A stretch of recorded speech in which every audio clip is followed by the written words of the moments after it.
I'm Katie Morris, and I am the art teacher and Stuco sponsor at Jackson Heights. I wanted to answer a few questions that have come up as the school board discusses voting on an official logo for Jackson Heights. So you can see the Cobra behind me in the gym.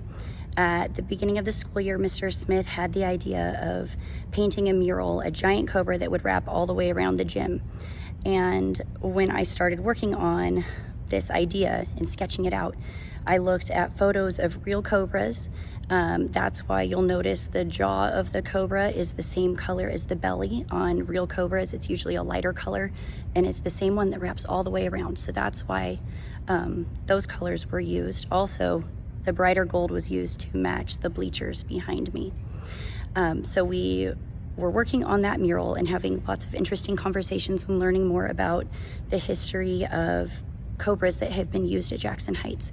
We've never had an official cobra before. So Mr. Smith had the idea of making a cobra that is unique to Jackson Heights, turning it into a logo that could be used just by our school. So one of the first questions people are asking is, why do we have to change from the cobra that we have been using? That cobra was first used in 2001 when some students painted it on the wall in the gym. My understanding is that they found a picture online and changed the colors to match Jackson Heights. I don't know who originally designed that logo, but it wasn't us. That logo is used by many other schools in their school colors.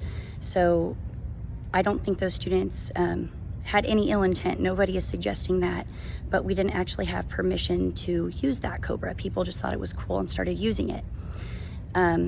Part of my CTE classes is that we're supposed to learn about copyright and trademark infringement. And just changing the colors of something is not transformative, so we don't actually have permission to use that cobra.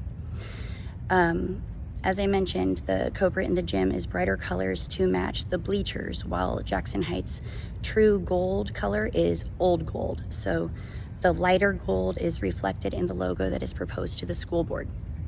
So when I was sketching this, I did have student feedback. I collaborated with Crendon Prophet. He was one student, and he helped me adjust the style of the nose and the teeth.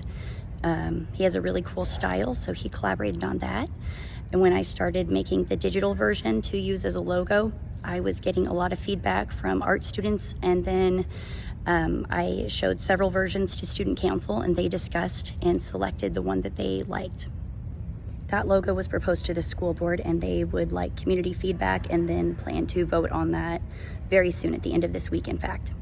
Another question that was asked is, why are we using the new cobra if the school board hasn't officially approved it? Well, they approved the mural. They were very excited about the mural here behind me, and then we have another one that's a similar style in the hallway by the boys' locker room.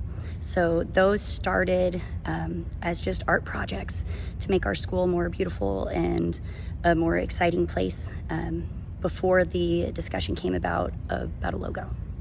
Some people have been concerned about changing what's already there. They do not plan to get rid of the rock with the cobra on it or change anything else that is already in place. The discussion is just to have our official cobra moving forward. Another question that was asked is, what about using this on apparel because the number of colors? Well, first of all, it is the same number of colors as the most recent cobra that has been used. It's just remixed into a brand new original design. But I have also created a single color version that could be used on apparel as well. Somebody asked why we have to change if we've never gotten in trouble for using the older cobra. I think it's about doing the right thing, even if you don't think you're ever going to get caught. And when you know better, you do better. Another question was about the cost. I am donating the time spent on making the logo, on doing all of that work to make the digital version. I will transfer the copyright to the school, and they're considering trademarking it.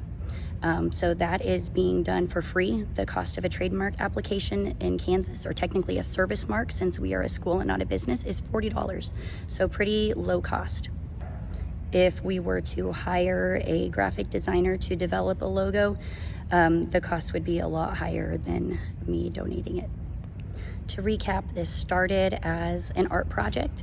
It evolved through conversation into coming up with a logo to propose to the school board that has been collaborated on with students, approved by student council, and is an opportunity for our school to have something that is unique to Jackson Heights.